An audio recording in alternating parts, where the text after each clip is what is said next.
What's up? What's up everyone? It's Lian and welcome back again for another vlog here in my YouTube channel. And in today's video, we are going to have a 168 shopping mall content. Ayan, dito tayo sa Divisoria. Today is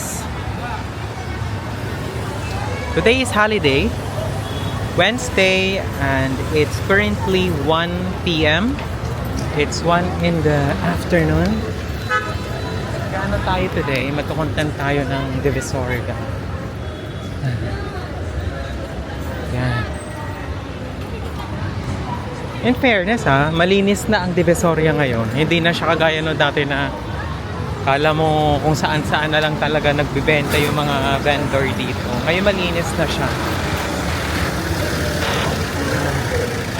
Content tayo.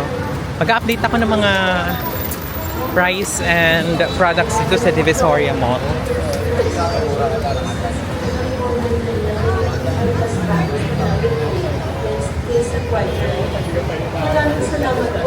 Actually guys, this is my first time to do a content.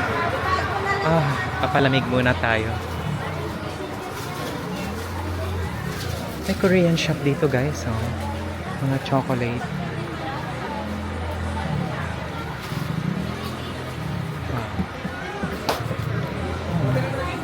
Sweet.